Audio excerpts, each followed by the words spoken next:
Why isn't this on video? Why isn't this on? Is this still recording? Good. Whoa, I want this in there. So uncomfortable talking about himself. You see this? I'm not uncomfortable talking about myself. I just thought you were going to give me a compliment and say something nice, which you don't ever do. Why are you reacting this way? Just come tell me why it was so uncomfortable. This is how a podcaster really operates. All right? This is what, your 12th interview? It's cute. Cute. He had equity, status, and a future most people would envy. But when Jamie Gruber stepped into a new identity, the life he built around the old one started falling apart. 2021, I quit my job. When I quit my job, I had to give back almost $1 million in equity. Because he chose a new identity, a personal brand over safe success. I know I made all of that back, income and equity-wise. I made all that back and more. But more than that, man, I gave myself time, freedom, alignment with who I truly am. Today, companies give him equity just to promote them because he knows who he is and owns it out loud. Goldman Sachs recently wrote an article about a year ago saying that the creator economy is going to double from $250 to $500 billion by 2027. By 2032, it'll be at $1 trillion. You know what else is at $1 trillion or a little bit more? Pharmaceuticals. If you could get into pharmaceuticals, would you laugh at it? No. You would say, boy, that's a serious, serious business. The asset class of brand is the next frontier. It's the fastest growing industry in the world. Yeah. But too many people, I think, that have businesses and they see the ability for social media to build that business, they go right to they do. You know, they don't want to be an I or a we in that. They go right to them. I'll hire the team. I'll bring in the people. We'll do the thing. You got to I do, we do, they do. This is Jamie Gruber. You've done a really good job of reprogramming your software. Most people, when you guys were moving to the Dominican, said, like, you're crazy. Yeah. Most people, when you were leaving your W-2, I'm assuming, I wasn't there, said, you're nuts. Terrible idea. Yeah. You're nuts. Yeah. Now here you are living what I perceive to be, just through the conversations we're fortunate to have, like your life, like the life you've always dreamed of having. You're sharing your message, you're influencing people, you're inspiring people. What role did Gobundance play for you on that journey? I mean, it was everything. It was the catalyst, the foundation, the support, the normalization that you could do things differently. I mean, look, I always say this when people are thinking about Gobundance, right? It's like, okay, look, you have a pod, this group of guys you meet with every week, you know, multimillionaire, successful dudes that are just driven, amazing guys to be around. The year I joined Gobundance was the first year ever that I spent 52 times a year getting my goals in front of multimillionaires that held me accountable. I'd never done that before, right? So from that point forward, the last 6 years, I've spent 52 times a year getting feedback from multimillionaires about my goals. Everything changes. How can it not? Think about that. Just think about that concept, right? Yeah. If I said to you right now, Matt, hey, there's 5 of these guys, super successful. They want to meet with you every week, but you got to bring your goals. You got to share what you want to do. And then they're going to kind of hold your feet to the fire on the stuff that you say you want to do. You got to go to lunch with them once a week for an hour. Would you go? Of course you would. Yeah. Everybody would. You'd pay for lunch. Yeah. That's Gobundance. Yeah. Right? Yeah. You'd pay for that lunch every week. It would add up to whatever the tuition is. And you meet with guys once a week. There's a whole bunch of other things to Gobundance, but that's Gobundance. So for me, to get in a room, I believe, so identity is, I think, what is at the crux of this. I think so many people get identity wrong. Identity is, I think, associated with when I have it, then I will be. I think identity is a shift you make now and then the result lags. Does that make sense? Yeah. Pregnancy is a great example of this. Yeah. The moment your wife was pregnant with your first, how many do you have now? 7? How many kids do you have? 13. 13. No, 3. I know you have 3. The moment your wife became pregnant, my wife became pregnant, I was doing parent shit. Yeah. Because my identity instantly became parent. Yeah. I read that book. Yeah. Born Protestant, born again Catholic, or whatever the hell it is. I read that book when my wife was pregnant with our first kid. That's almost 10 years ago now. Holy fuck, time flies. But I read that book because it was like, wait a minute, I have a person that's going to become. So I had the identity of being a parent. But if you look at the definition of a parent, the kid wasn't born. Yeah. So I wasn't a parent yet. Right. But 9 months later, the result lags. You shift your identity, the result lags. You step into a room and you just sort of start going down that way when you're in that room of the identity. And I also, you get in a God universe, believe that God and the universe will sabotage everything that's not your identity in your life, which is painful when you stake claim to a new identity. So when I said I'm going to be an entrepreneur, or I am an entrepreneur, or I am a real estate investor, or I'm a guy, my big vision was to travel 3+ months with my family anywhere in the world. When I claimed that identity, it was thanks to Gobundance. Because Gobundance doesn't look at guys in Gobundance don't care about my past.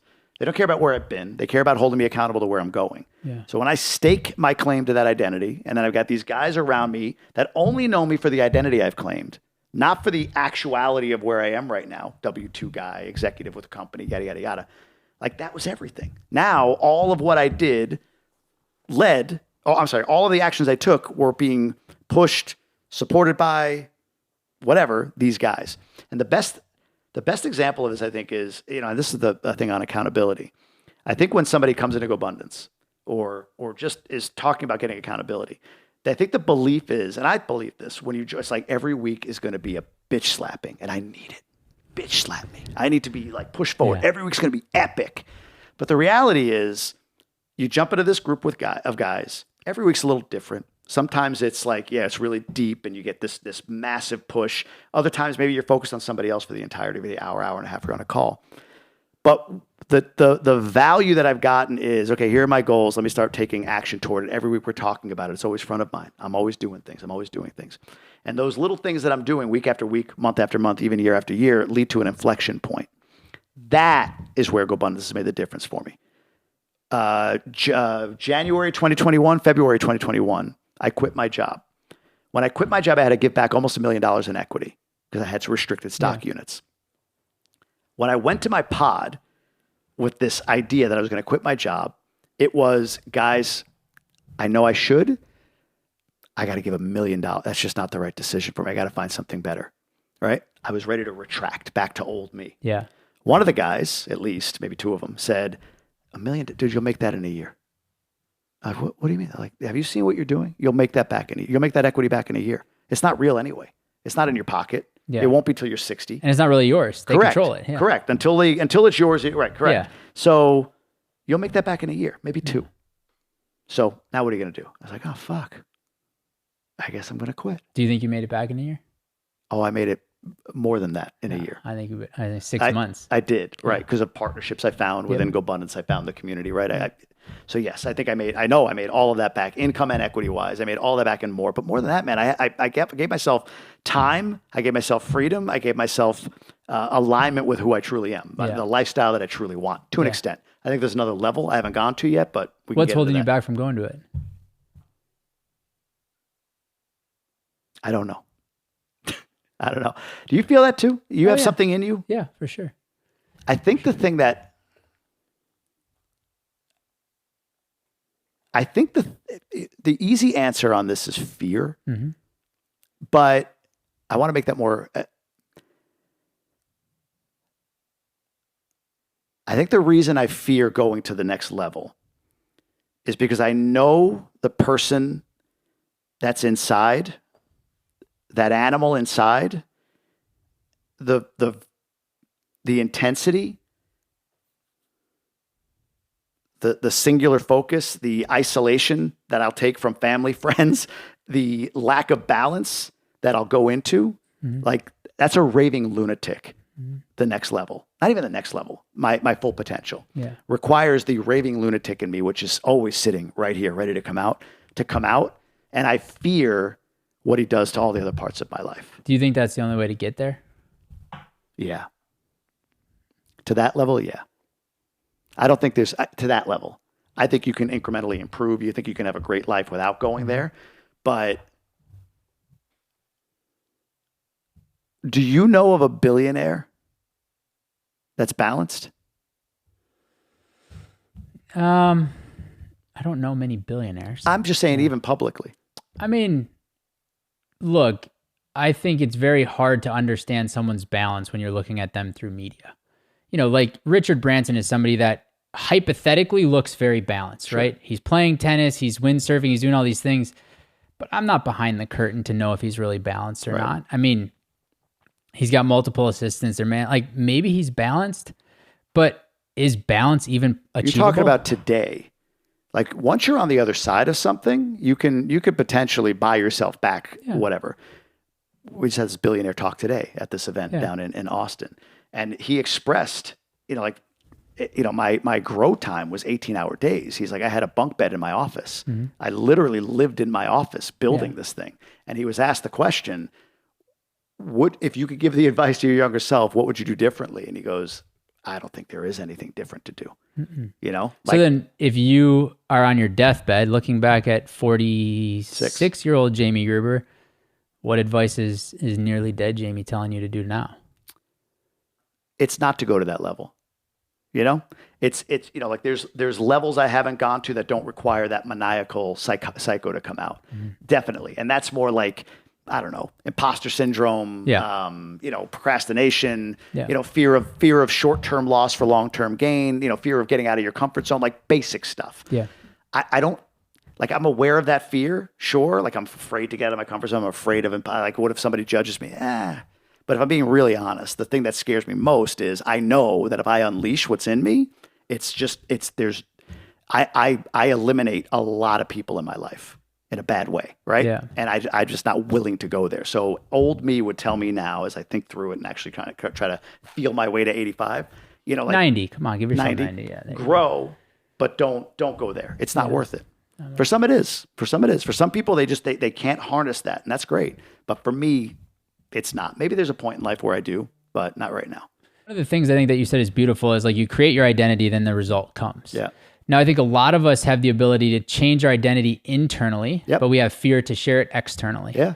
Now, you recently kind of wrestled with this. You were talking about when you fly in an airplane, you sit next to people, what do you do? Yeah. How has your life changed once you've owned that identity both internally and externally versus just honing it internally and being afraid to share it with the world? The everything else gets sabotaged. That's not that. Here's a great example. So to your point, it's like my airplane test. Yeah.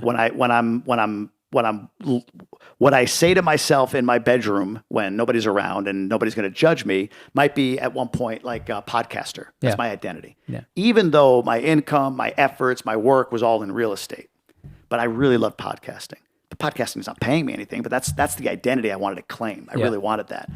But when I got on a plane, I'm sitting next to somebody and I'm flying out of Punta Cana or whatever, and they're like, so what do you do? Like this, you know, person in a button-down shirt, you know, that looks very professional. Like, I don't want to say I'm a podcaster. Right. It sounds goofy. But I know that if I do, that I've leveled up that claim to that identity. So I started doing that. I'm a podcaster. And some people would ask some really condescending questions, or at least I perceived them as condescending. Some people would say some stupid shit. A lot of people were really inspired by that, to be honest with you. But what instantly started happening was the real estate stuff started falling away. You know what I mean? Like it was getting sabotaged. So I stepped back from my role with Quantum, for instance, in marketing and capital raising, right? I had to step back from that because like everything was rolling toward this. Yeah. Today, podcaster is a component, but I really like the word creator as an identity. So when you were telling people on the plane, I'm a podcaster, at some point did that not really resonate and like light you up? And is that what helped you create the awareness of you're a creator? Or was it just naturally you kind of moved that way? No, I think so. No, it's not that it didn't light me up, but it's like anything. Like you don't know until you do. Yeah. So I'm a big proponent of ready, fire, aim, not ready, aim, fire. I think you learn after you fire and then you can aim. Yeah. So for me, podcaster felt like a big, scary, crazy identity. And so when I did it, I said it, and it's true. I love podcasting. I love the art of podcasting. One of my favorite things to do. But even beyond that, I realized like it's one component of things I like to do around being creative. So at the end of the day, I like to say I'm a creator. I'm a content creator, something like that. Like that feels like the true alignment of identity for me as creator. Podcaster is a component of that. Yeah. So it's not that podcaster didn't feel good. It maybe just felt like, man, it's a step forward, but it's not the full step forward. Yeah, it's like a subcategory of the category. Correct. And maybe there's something beyond that, I don't know. But right now, content creator feels very aligned. Well, from my perspective, I listened to many of the podcasts you hosted. You not only were very good at asking questions, you did a ton of work leading into the interviews. Like you really studied, you took it very seriously. And many people that I've talked to said you are one of the best interviewers they've ever heard. Right. Now, they never said you were the best, unfortunately, but you were one of the best, right? And you interviewed hundreds of people. I don't know the amount. It was 400 people. Yep. What would you say the number one lesson you learned from all those interviews would be? Boy, number one. Top three, if it's easy. Top three? Yeah, that's easy. Collaboration, manipulation, and abundance. Tell me about manipulation. Those are my favorite word. I know it is. Influence might be the better phrase or the more socially acceptable phrase or whatever. The tip of it was the CIA guy, Andrew Bustamante. Like he got deep into manipulation, like the actual phrase, like how marketing manipulates you and so on and so forth. I would say that what I learned from him and from that interview, and then after that interview, kind of going back to other interviews and even future interviews that I had, it's like, this is a kind of a you principle. Like we're all trying to get something from somebody, right? Yeah. And the person who is the most effective with manipulation, influence, whatever phrase you want to use. I love manipulation. Just most people hate it. I think it's the best word ever. It's what it is, right? Yeah. Now you can use manipulation in a positive way. You can use it in a negative way, or at least how somebody might assign meaning to that. But you can use manipulation that is not in the best interest of somebody, and manipulation that is in the best interest of somebody. But what I loved about it was he was talking about at one point, hey, look, if the economy is bad, and this is happening, well, I can determine the attributes of my offer that best serve bad economy. Now, if the economy turns around and it goes good, then I know what attributes of my offer serve good economy, right? Like why you should in a good economy. Yeah. So that to me was really something. Initially, it probably felt a little bit like you're tricking people, but if you believe in what you have, if you believe in your product, if you believe in whatever it is that you offer to the world, I don't think it's a bad thing at all. I think it's the right way to go about it. Like get more people in it. The methodology is less important than the impact that it'll make. So manipulation was a big one. Collaboration and manipulation was like introduced to me by Christopher Lochhead, CMO for multiple tech companies, and like in my face with Grant Cardone. Collaboration. Yeah. When I went to his office, 10X Studios, to do the podcast with Cardone, I mean, everything there felt like him.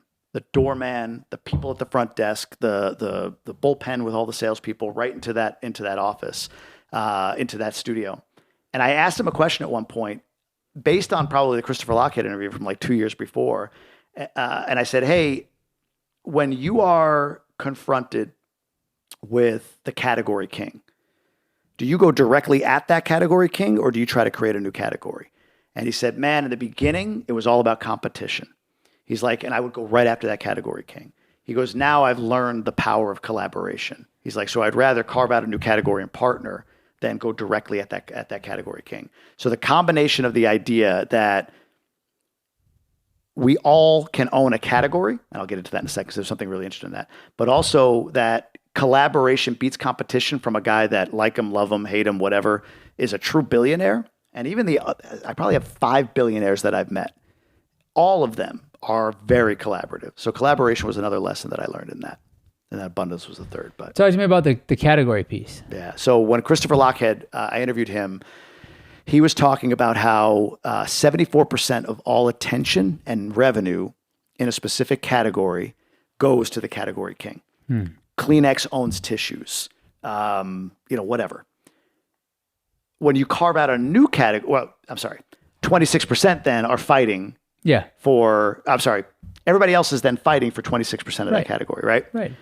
But if you're one of those 26% who say does tissues with lotion in it, like Puffs Plus, now you got a new category. Yeah. Now you're the king of tissues with lotion, right? Yeah. So it's a matter of like finding the category and becoming the king of that category instead of trying to fight for attention in that category. My personal brand, I am absolutely the category king in my personal brand. What category? Dominican Republic real estate investing and lifestyle, specifically. Yeah. There's a lot of lifestyle people. A lot of people that talk about minimalist lifestyles. A lot of people that talk about moving there. A lot of people that talk about vacationing there, best resorts, this, that, and the other. When I go into ChatGPT and I ask it for examples of topics based on news cycles or news articles I've seen, it'll often spit out like, here's a video you might be interested in, and it's my video. Wow. Crazy. How does that make you feel? Amazing that I've carved out that category. Yeah. But that was all lessons from the podcast. Like understanding, like, don't go at the category king. There's plenty of people in the influencer space in my niche that are like, oh man, the Dominican Republic, moving there, living there, da-da-da-da. None of them are going macroeconomic or microeconomic on what's happening in the U.S. economy that impacts the Dominican economy. What semiconductors are doing, coming from China into the Dominican Republic. A company called World Emblem, largest logo manufacturer in the world, just moved operations from China to Santiago, Dominican Republic. I did a video on it. Wow. The CEO of World Emblem just called me and asked me if I would interview him. Wow. Like that's category king shit. Yeah. And then that's created really cool opportunities for you, like helping to partner on developments and sneaker deal. I haven't seen you wear the sneakers though, but you got I got to go to New York soon for that. You got a sneaker deal. I mean, by owning the category, by owning your identity, doors have opened up that probably 3 years ago you would have said, nah, the CEO of World Emblem is not going to call me. Right. 100%. Yes. But you had to stake your claim. You do. You have to. Yeah. If you're just a noise in the room, then, like with what you're doing here. Yeah. You've got a Joe Rogan-esque type experience. Brandon Turner's doing this. Theo Vaughn's doing this. So many people are doing this. But the uniqueness of the ranch is the category. Yeah. Does that make sense? Yeah, absolutely. It's experiential podcasting. I mean, we just had a podcast before you. They were ripping around on the four-wheelers, driving the skid steer like you've gotten to do. And then you show up and what are we doing? We're shooting guns. Right. I mean, there's a guy here that lives in Portugal that's never shot a gun, sends a video to his wife and she goes, are those real guns? Yeah. I mean, like we're in Texas. Of course they're real guns. Yeah, 100%. And that is the opportunity I think I saw and learned from you. Yeah. And the other thing I learned from you, which I think is a really cool concept, is when you look at Jamie Gruber's balance sheet, which we all talk about in Gobundance, on your balance sheet, Jamie Gruber, the brand, is one of your assets. Oh, big time. Yeah. You don't look at it as, hey, I'm social media. You don't look at it as, hey, I'm creating it. You look at it as, I am building an asset that will feed and provide for my family for a lifetime. Yes. What created that shift for you? AES 2024. So the Austin Entrepreneurial Summit that you put on. So you, Matt, you created the show. I didn't, but yes. So Cody Sanchez goes up on stage. She's spoken at so many events, right? Like it's like they say, like, oh, I've heard her before. Yeah. I always challenge people, like you weren't the person that you are right now when you heard that person, and neither are they, right? So like it's like reading a book. Some people read a book every year because you're a different person. Yeah. So she's up there talking about brand as equity, and she told the story about Bad Bunny. You know Bad Bunny? I know the name, but I mean, I know he's a rapper-ish person. Thing. You're like an old man in a young man's body. Dude, I hate that kind of music. That kind of music. Yeah. Anyway, Bad Bunny went to at least his representatives went to, I think, one of her companies, and they were talking about he's interested. He's interested in being a part of this and And she and her team were like, great. How much are you going to invest? And the team she tells a story that the Bad Bunny team laughed at her like, no. You pay us for the right for Bad Bunny to endorse your product, and he gets equity. Yeah. Right. And she just kind of, was blown away by that. So last year on stage, she talked about how people need to understand the value of brand in today's market and how you can exchange influence for equity. So for me, you go to conferences, people go all the time. Like I always look for I just need one thing. Yep. I'm not going to remember everything. People might want to go to every breakout. It's like, just allow one thing to hit you and then build that idea. So that was the one. I left with that. Went right to my pod, of course, right? I was like, guys, you know what? I'm thinking about this. I have developers that are reaching out and asking questions about my brand, this, that, and the other. It'd be interesting to get some equity from them in exchange for promotion. I'm like, what do you think? 10%, 20%? What should I ask? If somebody's got a $200,000 condo they want to sell in a building, 20 grand off, 40 grand off? What do you think? And one of the guys who's a developer is like, dude, if your brand was in my market, I'd give you the whole thing. I'm like, come on. He's like, just ask. So I go back to DR. I meet this person who's a developer. She's also in a bunch of other things. American expat, lived there forever. And she and I had this conversation about what she's doing. Loves my brand, sees what it is. She's like every real estate person in the world. They don't know how to market, right? I do. I've got an audience. So nervously, I was going to say hey, I'm interested in doing a deal, maybe 10, 20%, right? Nervously, I go to her. What would it take in exchange for my promotion to just get a unit, just an apartment unit of the building you're building in that we just went and visited? And I was so nervous. She goes, you signed for it. Like, what do you mean? She's like, it's yours. Anything else? She's like, it's yours. Okay. So now what? She's like, yeah, tell me what you want to do. Show me what you want to put out into the world, how you want. I'm like, man, all I want to do is go every month. I want to document the build. I want to show what's going on. I love doing that. I want to show the next level and when the walls are built and when the furnishings are in or whatever. And then I'm going to furnish it. I'm going to, my first Airbnb guest, there's stories for months on this. Yeah. All promoting what you're doing with that building and your broader development company. She's like, I'm in. Great. Yeah. So that to me was like, holy shit. We're in a world where Goldman Sachs recently wrote an article about a year ago saying that the creator economy is going to double from $250 to $500 billion by 2027. By 2032, it'll be at $1 trillion. You know what else is at $1 trillion or a little bit more? Pharmaceuticals. So the motherfuckers in this world that look at me as some sort of TikTok dancer, oh, it's cute, this little add-on extra to your business, social media. I would say to you, if you could get into pharmaceuticals at $300 billion, when you knew today it's going to be at 1.4 trillion, and you had an opportunity to capitalize at 300 billion on what today is 1.4 billion, would you laugh at it? No, you would say, boy, that's a serious business. Yeah. YouTube, brand building businesses, the asset class of brand is the next frontier. It's the fastest growing industry in the world. And when you're getting into a place of pharmaceuticals are 1.4 trillion, auto is 4 trillion. 4 trillion. That's big. It's 4 times the size of what brand will be in a few years. But still, like, you're in the trillions game here, right? Like, you're not far off from auto. Yeah. Nobody laughs at auto. Nobody would start an auto dealership as like an aside. No. Something that they do kind of over here and dabble in it. They would go full in. Yep. But they don't do that with brand. Yeah, which gives you an unfair advantage, right? Like 100%. every day, thousands of channels are coming online. Yeah. But multiples of those thousands are dropping off. Yes. And you're committed to it for the long haul. Big time. And I've doubled down. I'm at 4 videos a week on YouTube. I release something every day on Instagram. There's a lot of intentionality around it. It all has a core message. It all drives to a certain funnel. So it's not just like, make something fun and make a video. They all lead to something. Do you have any fear? Do you have any fear of your audience being on platforms you don't own and control? My audience? Yes, of course. Like you lose your login tomorrow. Yeah. 100%. That's why you need to get them off platform. Yeah. So how do you do that? I do it with an email list, with my newsletter. So, I drive them to my newsletter. I'll do a video. There might be some specific information in order to get the most value from that video in the newsletter. So they enroll for the newsletter. If I'm doing some sort of wait list for something, I build a wait list. That wait list goes on my newsletter. So definitely getting them off platform. And then how often do you download that newsletter database and save it in a place that you can Once have a month. So you're very systematic, very. Because you look at it as an asset. 100%. That is my audience. Yes. It all goes down tomorrow. I have access to that audience. Have you gotten an insurance policy on this kind of stuff? Not yet. I do. So it's funny. There's a few different ones. There's a what's the one that CoffeeZilla didn't get, and now he's being sued by Logan Paul? Defamation. Okay. Defamation insurance. Yeah. You should get that. Yeah. I should get that. There is a few other policies that you can get in the creator space. I can't remember. And even my CPA this year, I'm switching to a creator CPA because my CPA is a real estate. She doesn't understand. Yeah. She's good at what she does, but she's not a category king at running. Correct. Creator. Yep. Yeah. Exactly. So it's a business. It's a full on. What's your boss's thing? I do, we do, they do. Yeah. It's that. Yeah. But too many people, I think, that have businesses and they see the ability for social media to build that business, they go right to they do. They don't want to be an I or a we in that. They go right to I'll hire the team. I'll bring in the people. We'll do the thing.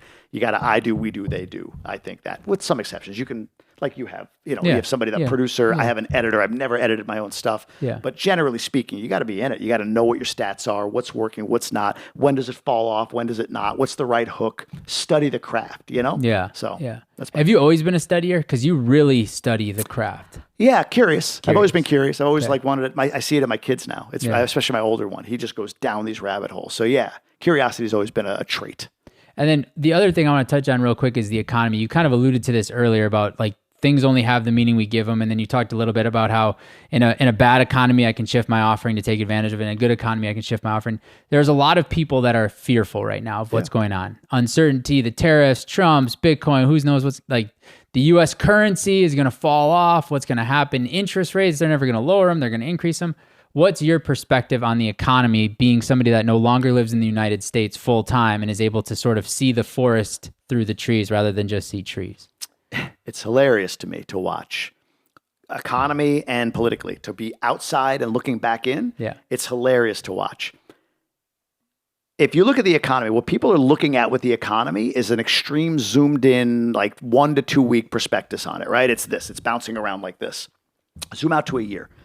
The Dow, the S&P, whatever. Zoom out to a year. Zoom out to 5 years. So right now, as we sit, the S&P dropped, I don't know how many percentage points in early April of 2025. It's back now, right? Yeah. There's all this, whatever. The right is like, see, the left is like, whatever, the whole thing.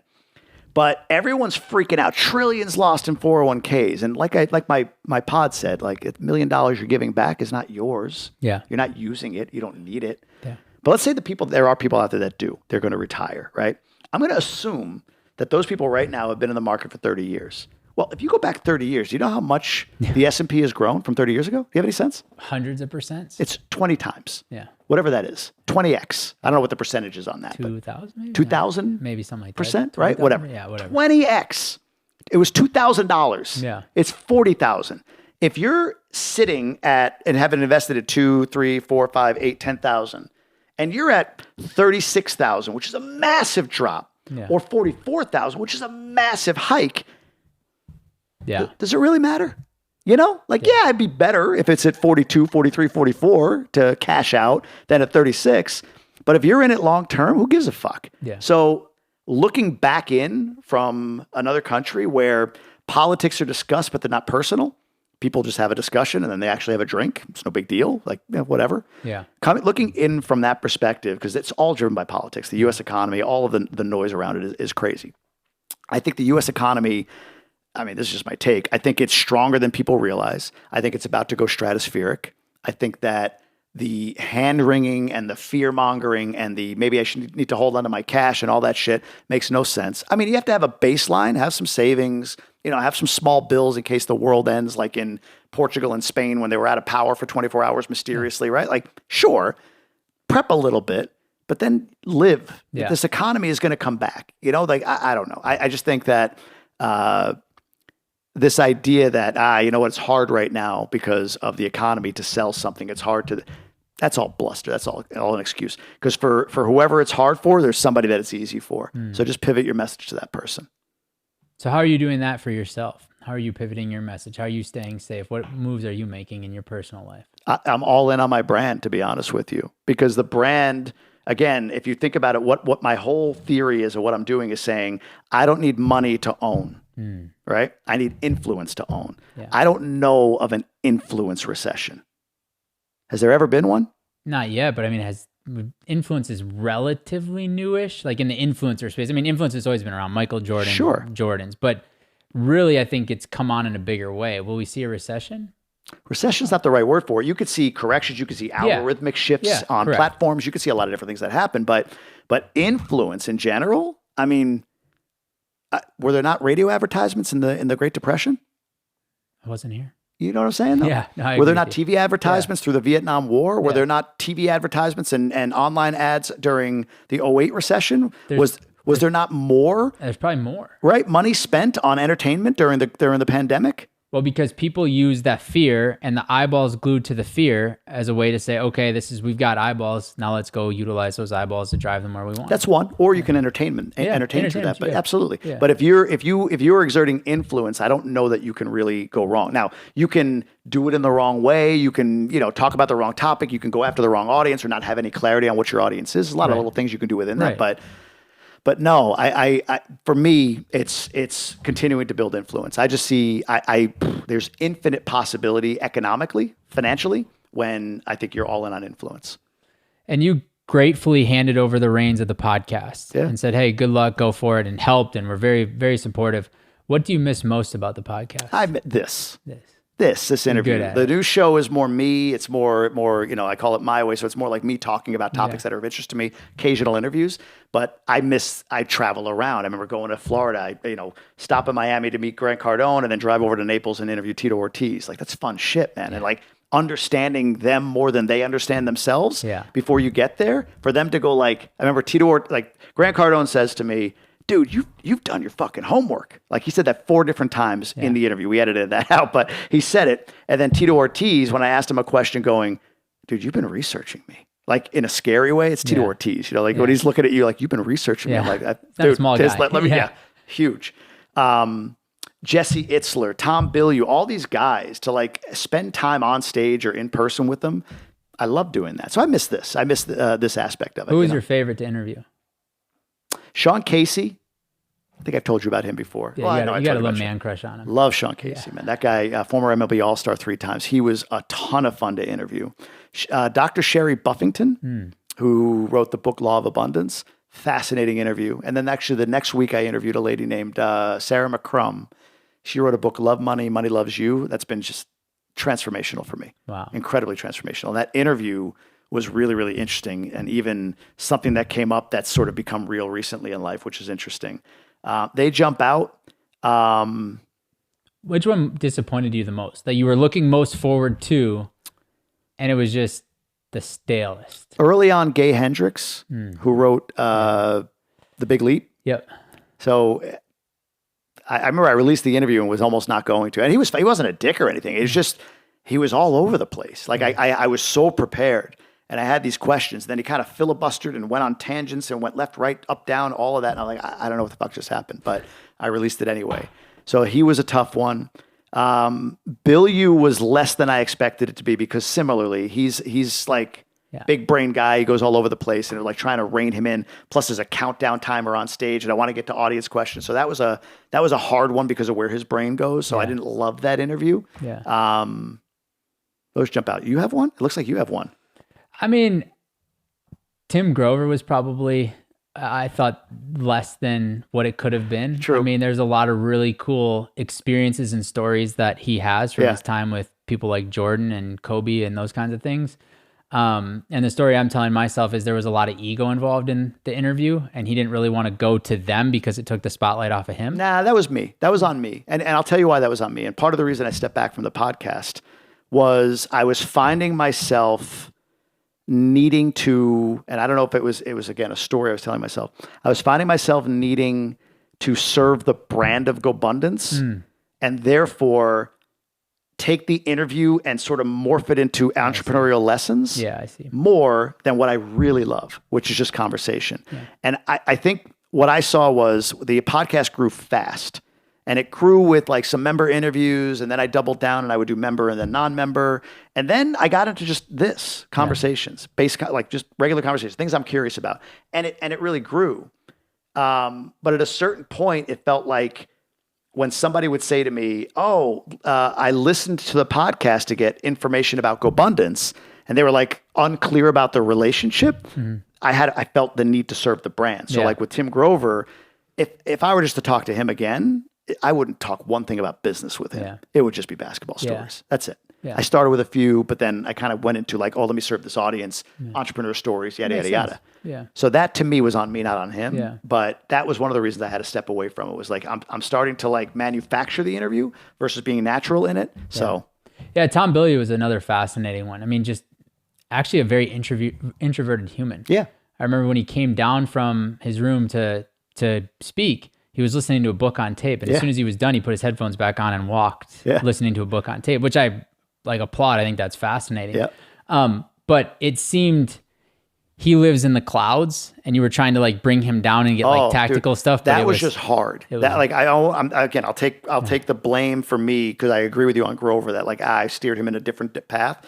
But he was hard, Bilyeu, because it was a lot of theoretical. He would reference all these books. Like all he does is like ingest. Yeah. And like when he has the moment to speak, it's just, he vomits. Yeah. So it was like, dude, take this down a step. Like he's talking Web3 concepts and crypto on a level that like I don't understand, let alone the audience and whoever's listening on the podcast, right? What's interesting about him too is you've seen him shift his content recently. I think because of that. Yeah. His content has gotten a little bit more, I don't know, like leveled down. Dumbed down. Yeah, dumbed down. It's not so in the clouds because I think he was starting to isolate his audience. Like it started really good.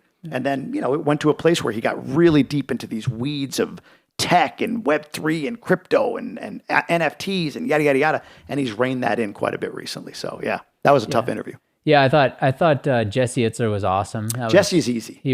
Jesse's wind him up, let him go. The only thing I think that I did, well, not the only, but the thing I think I do well with an interview like him, and even in all of them, like, it's not like you have control over every interview, but you have to know where to interject, when to step in, how to wind them up, how much you need from them. So Itzler is ready. He's ready. He's got his stories. He's got his misogi. He's got all these things like ready to go. So one of the things I've always done in interviewing is rather than ask the question of like background, tell me a little bit about this. Here's something I read about you. A lot of research podcasts will do that. Tell me about it. It's like, no, you're wasting time. Yep. So take all of the things that you learned about them, compile them, and then figure out what the deeper question is on that. So the thing that set Jesse off in a great way, like set him off on a path, was the question of, hey, you've done this, you've done this, you've done this, all of which were in the category space, like their own category. I asked him, is that a natural, innate thing where you create categories, or is it intentional? I asked him, is it intentional or innate for you to kind of carve out your own category? And that launched him on entrepreneurship, and then he just ran. Yeah. So it was like the nice handoff. It was a perfect handoff to the running back, you know, and But you took away the opportunity for him to say, let me tell you about when I launched Zico. Correct. Let me tell you about when I launched When you watch NetJet. some interviews, man, he has to go into that. And it's like, why? Like, he's told that story. Go hear it somewhere else. Yeah. You know? Yeah. You could summarize it quickly. You did Zico water sold to Coca-Cola. You did, I forget the jet company. You know, you're the first card-based jet company, private jet company. And even his books, Living with a SEAL, Living with a Monk, like it's a Living with a series, right? It's sort of its own category in the book department. That's where I came up with that question. Wow, you always do something a little unique. Is that innate or intentional? And he's like, no, it's entrepreneurship. That's what I am. You know? So that was a great answer that he gave, and he went with it. You've done it all. You've built the business. You've made the money. You conquered the grind. You're the lone wolf. And yeah, that got you here. But let's be real, it won't take you to the next level. The truth? Most successful people don't hunt alone. They join a tribe, a network of elite entrepreneurs, investors, or leaders who challenge them, push them, and hold them accountable to their biggest goals. Gobundance is that tribe. Extreme accountability, real wealth building, life-changing adventure, and a brotherhood who refuses to let each other play small. So here's the challenge. Stay the lone wolf or run with the pack. The right tribe changes everything. Find a link in the description. Apply today. This episode is brought to you by Lauletta Birnbaum, LLC, doing business justice. If you're a business owner, entrepreneur, real estate investor, or a combination of each, you know how critical it is to have trusted legal advisors on your team. Lauletta Birnbaum has built a stellar reputation providing exceptional legal services that make a difference. As a national business law firm, Lauletta Birnbaum provides a wide variety of legal services, including general corporate, contract negotiations, mergers and acquisitions, succession planning, intellectual property, commercial litigation, shareholder disputes, real estate, and employment. Whether you're navigating a complex business deal, resolving disputes, or protecting your brand, their team delivers practical, results-driven legal solutions tailored to your goals. For inquiries, Gobundance members should email Lauletta Birnbaum at gobundance@lauletta.com. That's LAULETTA.com. You can also visit their website at www.lauletta.com to learn more about how they can do your business justice. This episode is brought to you by Apex Functional Health, the team behind age-defying health at Gobundance. If you're a high-achieving entrepreneur, investor, or leader, you know that your health is your greatest asset. But the truth is, traditional medicine isn't built for people like you. It treats symptoms, ignores root causes, and keeps you stuck in cycles of fatigue, stress, and subpar performance. That's where Apex comes in. They do not do Band-Aids. They engineer elite health transformations for men, women, and children looking to optimize their health and be proactive instead of reactive. Apex uses root cause functional medicine, advanced lab testing, and cutting-edge biohacking tools to help you optimize energy, eliminate the root cause holding you back, and reverse early signs of aging so you can live, feel, and perform at your best. Apex helps you take control of your health so you can lead with power, not burnout.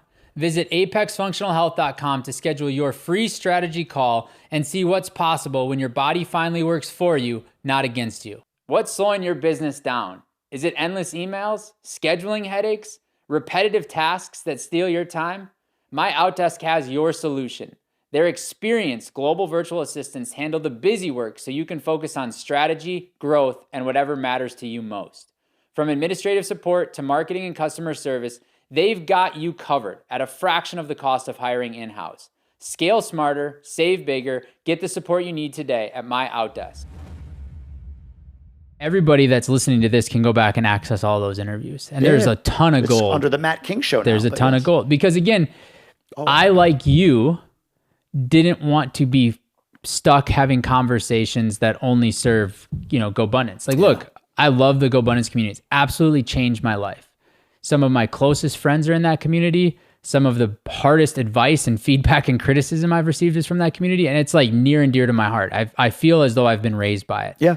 But I think the best way to serve that community is to be unapologetically myself, which means the conversations are going to go into places like religion. The conversations are going to go into places about beliefs and identities and all these things because somebody listening somewhere needs to hear that message today. And who am I to not let them listen to that? Because I have an agenda of like, here's my 13 questions. We got to get to this one every single time. I mean, even when we set out to do the show, one of the questions I wanted to ask every single guest was, where in your life are you most flirting with disaster? I absolutely love that question. And there was one interview where it just like didn't feel right to ask it. And then I was reflecting on in my journal after, like, why didn't it feel natural? I'm like, because I don't want to be that episode that's like, these are the 7. Let's get to the rapid fire round, Jamie. What's the best book you ever read? Tell me your favorite quote. What song do you listen to before you speak? Like, that just doesn't resonate with me. I want to be interested in it. I want to be curious. So what's next for Jamie Gruber? It's all on the personal brand side. And I think it's multiple feeds off of that. So there's my personal brand talking about, life in the Dominican Republic. I think that has a shelf life. I don't think that's a forever thing, but I'm learning a ton about YouTube. I'm learning a ton about building brand. I'm learning a ton about funnels, getting people off platform. So it's awesome. And I'm making some money doing it. The thing that's sort of adjacent to that is we call it Grub with Gruber. Right now it's an interview series, but I'm feeling I've done about 12 of them and they're fine. But what I've learned, this is kind of crazy to say, is the issue within that, within the personal brand with featuring somebody else is, unless that interview is somehow about me, it's less interesting to the audience. Yeah. Does that make sense? They're coming for Jamie. They're coming for me. Yeah. That's a lesson I've learned over 12 interviews. My coach, Bo, who we both have, he's been telling me that, but I've learned it the hard way. Yeah. So I see Grub with Gruber being more of my version of Anthony Bourdain, my version of Somebody Feed Phil, where I've started to go out and, like, I did an episode the other day at a restaurant where I tested 7 different tequilas, and I rated them. Like, that's more what Grub with Gruber will be. So which one did you like the most? I forget the name of it. Cielo? Okay. Or Cierto? Something like that. I forget the name of it. Might be Tolliver's. Huh? Might be Tolliver's. No, he's Siempre. Oh, okay. Which means always. So, like, I see that, like, as an adjacent thing. And then I love podcasting. So My Way, which, Gobundance is sponsored. My Way, that podcast, which I've been, like, up and down on the exact way I'm doing it. Interview, don't interview. Man, I've been working so hard on something that's, like, not even really fully out in the world yet. But that is like me. It's not, I need to serve this audience who wants to move to Dominican. It's not, this is really an interesting way for me to take brand and be strategic with it. Like, I can go beyond the Dominican with food. I can go anywhere with food. But, I love food and all of that. This is just like, I don't give a fuck if you hear me, other than the sponsorship, of course. I don't give a fuck if you hear me. I don't give a fuck what you think. Yeah. I really don't. It's my way. Yeah. This is how I see whatever it might be that I decide to do. My issue with that is I got to make sure I'm not going too crazy on, like, I'm going to review a rap video today or whatever. But you get my point. Like, that is like me, legacy, long term. It's the reason I stepped away from Tribe of Millionaires, because I was serving a brand. Yep. I was starting to feel like I was serving a brand. Yep. And well, and you said it best. People don't follow brands. People follow people. 100%. And so, like, you going and doing My Way will actually resonate with more people that you want to be in your proximity. And the ones that don't resonate with, you don't want them in your following anyways. 100%. Like, it's like trying to convince somebody that doesn't like ice cream to eat ice cream. You're not going to get them to. It doesn't matter. Exactly. And it is such a compilation of learnings. Like, I know exactly how to use YouTube with My Way to get maximum reach. Exactly how, I know exactly what to do from a podcasting perspective. I know how to structure it. I know how to, if I do interview, I know how to run that interview. I know how to cut those interviews in order for them to be the most effective, efficient, YouTube specific type of content, Right. So, yeah, that's where I'm going. YouTube is my vehicle right now, but always looking, how do I get them off platform? What do I sell them? Where do I push them? What do I give them to get them off platform for sure? And then the last thing I want to touch on is you just left an Emerge event. Yeah. Interviewed a billionaire from stage. And Emerge was kind of your brainchild, if you will, inside of the Gobundance community. And I think it was because you saw that people where you were at in your life prior to qualifying for Gobundance weren't being served, weren't being met. Yep. Talk to me a little bit about what you've created with Emerge and what your vision is for it. This is what I love about Emerge. Like, right now, I'm here interviewing with you, right? Yep. While a billionaire is presenting to 60 people from the Emerge community in downtown Austin. So what we've created is Gobundance. Yes. It's a Gobundance community, Emerge, Elite, Champion, right? And what I mean by that is, like, I kicked it off. It was all me, only me for a while. We built a team. We're growing. We've got our fits and starts. Sales have been tough, all that stuff. But we're trying to onboard people with this. But it's become now, and this is your phrase. I love your phrase. 4 members, by members. So Andrew, who's the regional leader for the Texas chapter, is leading this event. He and the billionaire, JD, chatted. I wasn't involved.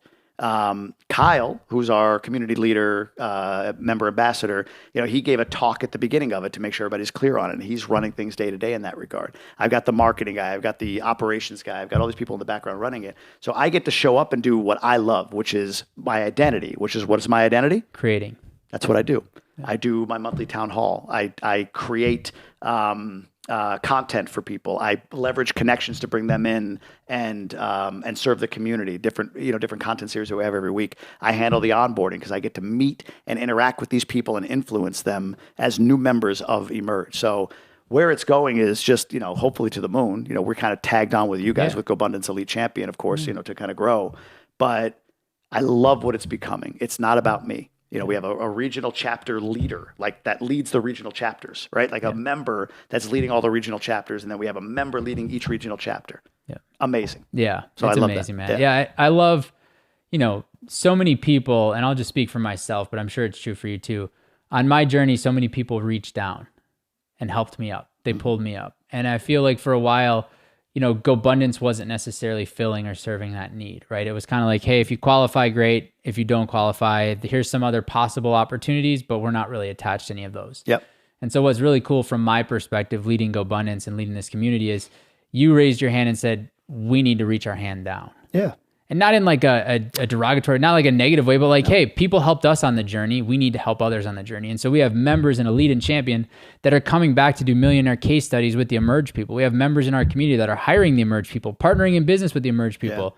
Emerge people that are going to people's houses and saying, that blew my freaking mind. I never thought it was possible to have an entire wall be the picture of what happened at a Super Bowl with the Philadelphia Eagles, right? Yeah. Like, experiences are being made, creations are being made, opportunities for these people to see other opportunities that they've been limited from their entire lives has all been created because of your doing. Yes, and I think you need to take more credit for that. Meaning, all right, so you and I met, a year and a half ago in Chicago? Would have been last June, July, year and a half. Was it? Yeah, almost a No, year. it wasn't July 2024? Yeah, that was when the Chicago Champions was. No shit. Yeah. Okay. No, it wasn't Chicago. It was a tribal council. I guess it was tribal council ahead of champion. Right? Yeah. That was the first time I actually think I got to know who you are. Sitting down with you. Allegedly. To the extent that it's possible to know you. To the extent that it's possible to know you. Before that, you were protective of your ego, protective of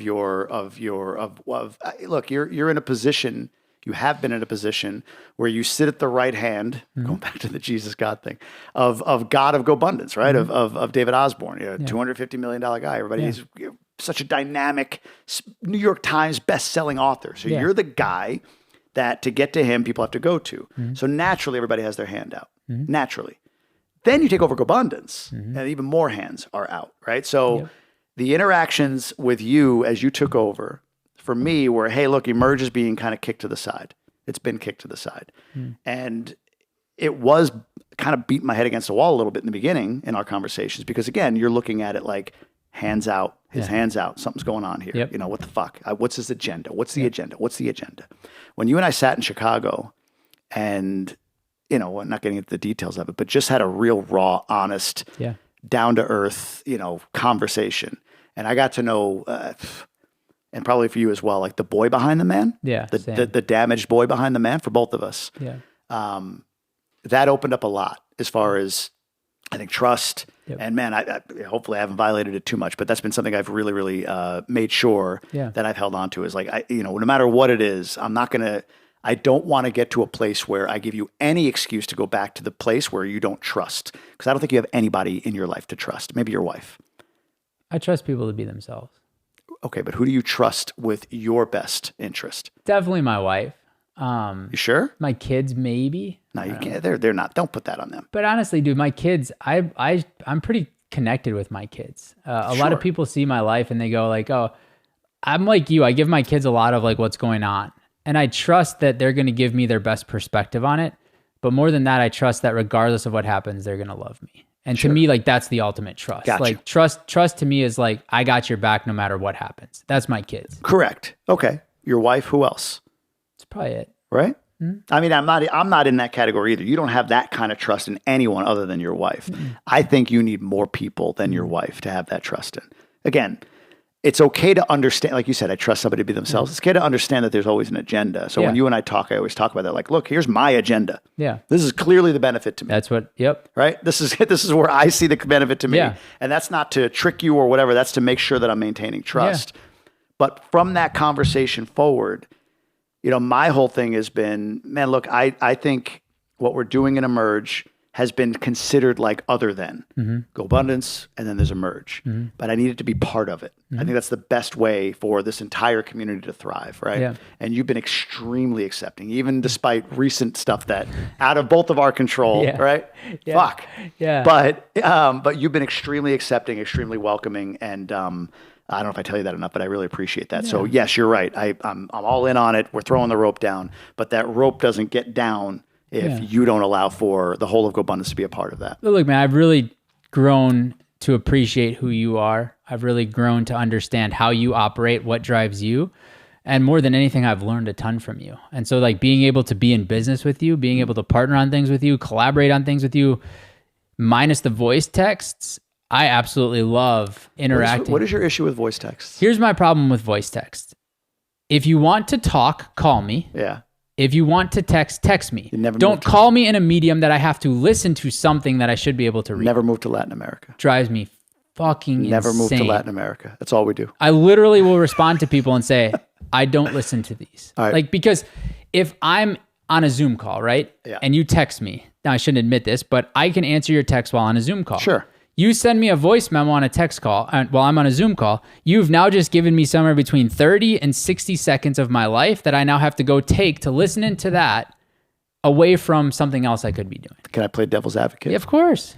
You're also hard to get a hold of. Oh, I know. And so therefore, and you've explained to me that you hate voice texts. Absolutely. How many do I send?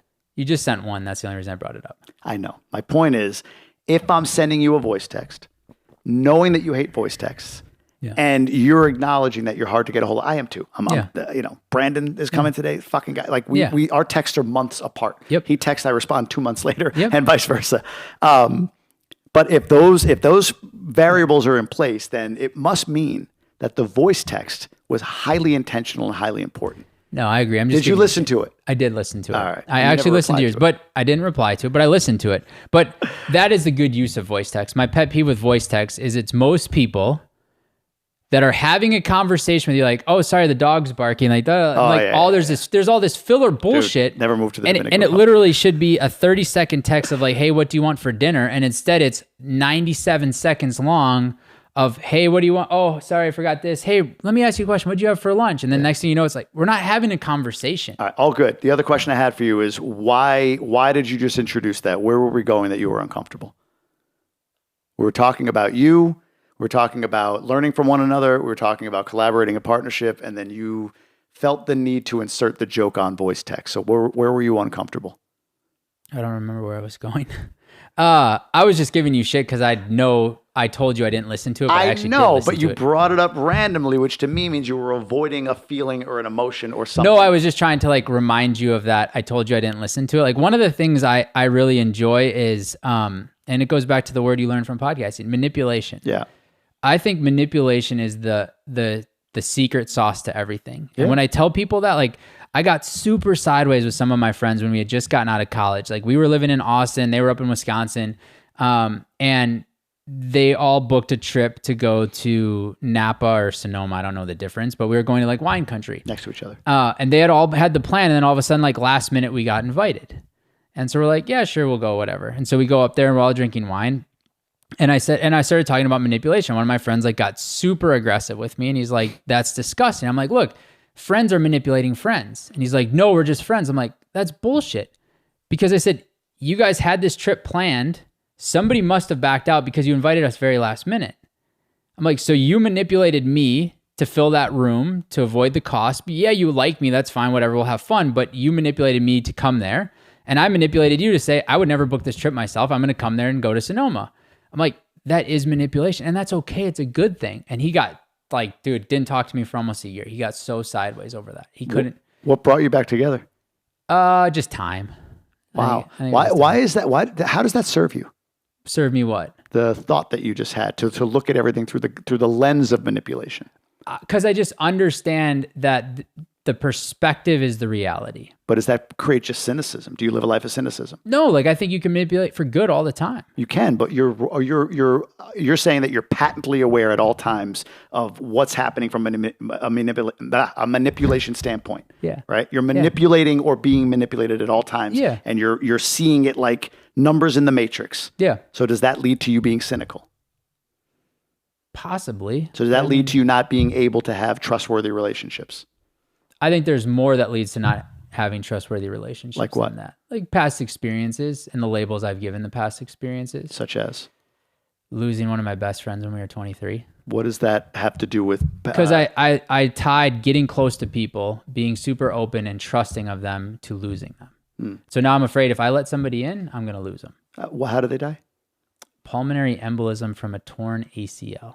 Okay. Oh, I think I remember you telling me about that. So like, but those are the labels I'm currently working on. What's the label? What's a more empowering label? To peel back.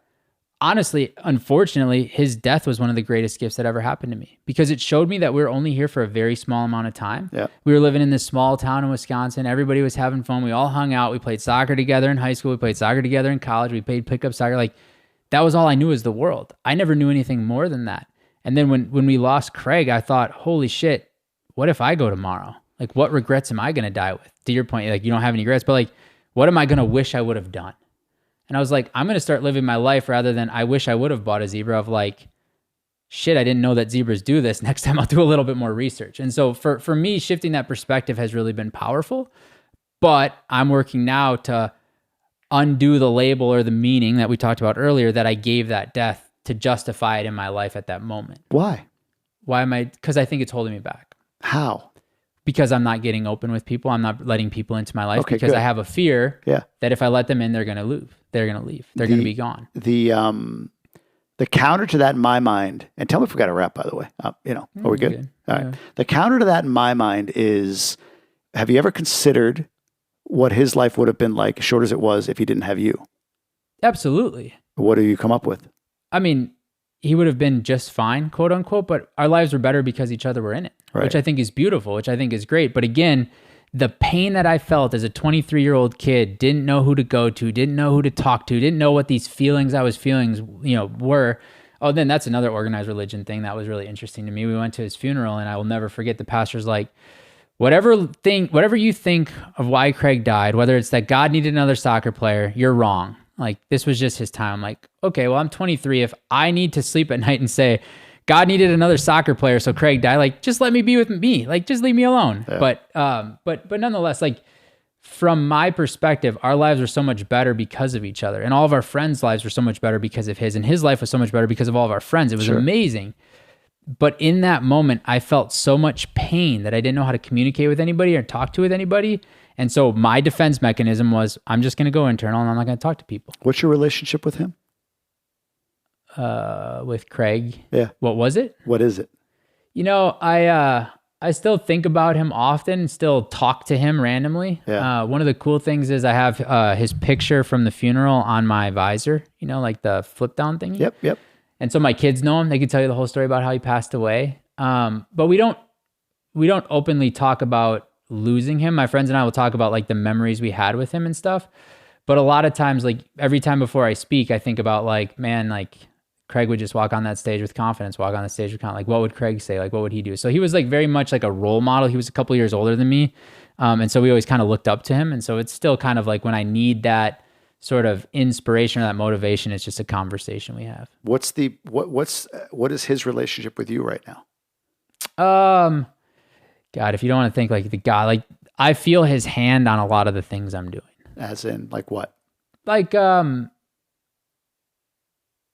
know where you're going with this, by the way. Where am I going? He didn't leave you. He hasn't left you. No, okay. It's not where that's easily where you can go if you choose like to go Goodwill there. Hunting. Yeah. If you choose to go there, that's where you can go. It's pretty easy.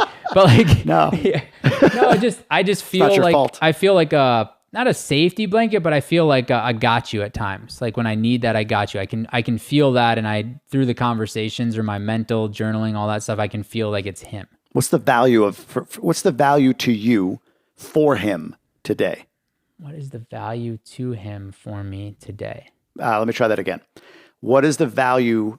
Like, what value is in his life? What value do you add to his life? I think just living the way that he would have lived. Just keep taking action, keep taking opportunities. Don't apologize. Do you consciously do it with him in mind? There's days, absolutely. So is his legacy living on in you? I would say a version of it. Which version?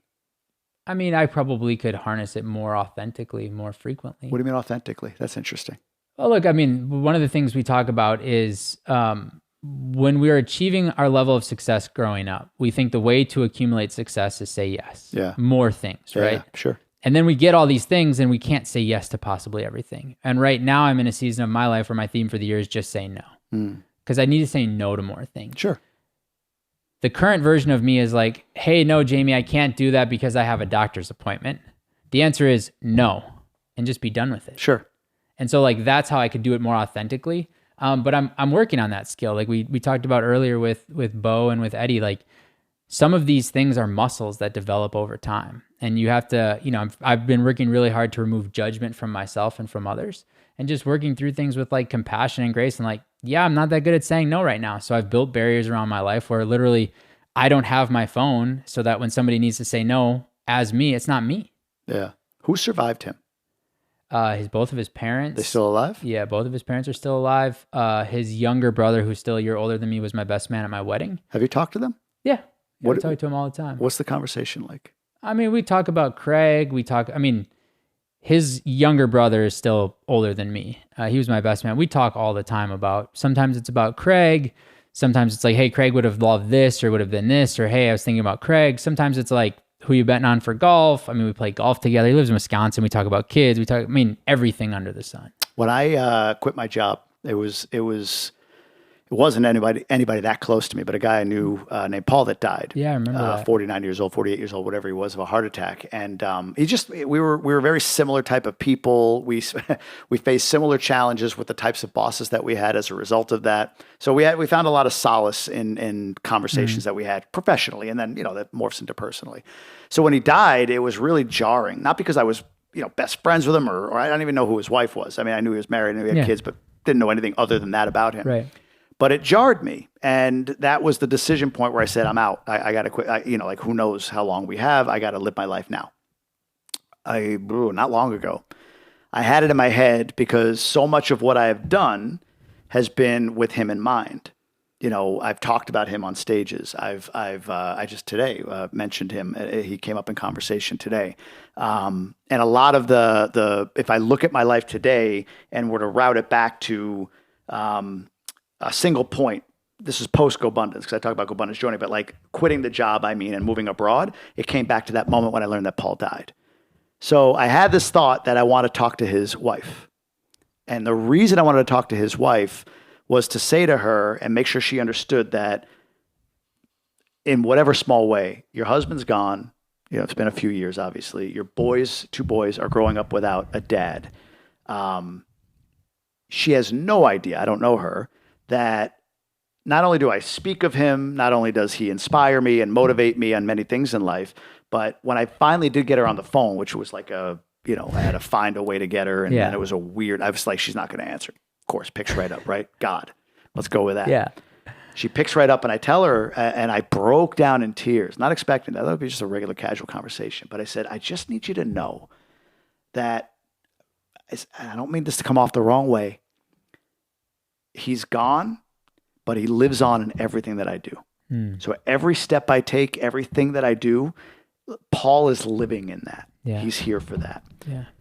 This billionaire that just spoke, JD, he told me this story, and I hope he doesn't mind if he hears this, me sharing. He told me the story of his brother-in-law, his wife's brother. His wife's Mexican. His brother-in-law owned clubs in Mexico City, clubs and restaurants and that kind of stuff. Really well-to-do guy. The cartels started to really infiltrate that area. And at one point they wanted like more access to his restaurants, and he told them no. So one night when he turned his back, he was assassinated, bullet in the back of the head. Earlier that night when I was talking to this guy, JD, he was telling me about he doesn't eat pork because I was saying, oh, I would love to eat this. He's like, oh, I'll do that. I just don't eat pork. And I thought, whatever, he doesn't like it. He's allergic to it, whatever. Later he explained, he goes, my brother-in-law, the one that was shot, was Muslim, and Muslims don't eat pork. He goes, so every time I'm faced with pork and I decide not to eat it, Wow. he's alive. Yeah. He's real. He lives on as a result of that. Yeah. I say all of that because I wonder, do you know, maybe yes or no, if his brother and his parents not only understand that you're honoring his legacy, but that every moment that you do that you're literally living his life, or he's living life through you, that he's living with every decision you make with him in mind. Do they know that? I should probably reach out to them again. I don't know if you remember this. I think it was 2021. You did a Merge event here in Austin. Evan Carmichael spoke, and you invited me to speak. And one of the exercises I had everybody do was I made them take out their phone and text somebody that needed to hear thank you, that they haven't thanked in a while. And that exercise literally came from, I had reached out to them like the week before to do just that. Like I just was, call it God, was reached out and just said like, they need to know this. And then a couple of years ago, we went down to Cabo as a bunch of friends group, and everybody was having a great time. It was the last night. We had dinner, all this stuff. Everything was great. And I was just like, hey guys, I think we need to like talk about the elephant in the room. And I like just shared how I've been living my life because of that. And he's still living, and he's still like all those things. And I mean, there was 8 grown-ass men and 8 grown-ass women bawling like babies over carnitas or whatever we were eating. I don't know what we were eating. But, I don't think we could do that frequent enough. Yeah. And so probably doing it more frequently would be good. Yeah. I feel like that's where you are. Like this lack of trust, or these, untrusted, or like no trusted advisors other than your wife for you. I just think, I don't know, man. But anyway, all of that was to say, I appreciate how much we have come along together since that meeting in Chicago, and how that's impacted how that has impacted the impact we're making on people. Absolutely. In Gobundance, in Emerge, Gobundance and Gobundance Emerge, if you will, right? And all of that. So yeah, it's been an honor, man. It's really been a fun journey to be on with you. It's been fun to watch your hockey stick growth of your own personal brand. It's been even more rewarding to watch how fulfilled you are and how excited you are. It's fun. I always saw, Jamie Gruber, sort of the ghost of like, I'm here, but I'm not here. And now I see like Jamie Gruber, the man, those guys were just here before and you guys were talking branding and all this stuff. I mean, you light up like a Christmas tree. And I just love seeing other people fulfill their dreams, their goals, especially inside of the Gobundance community, man. It's been an absolute honor. I appreciate you, brother.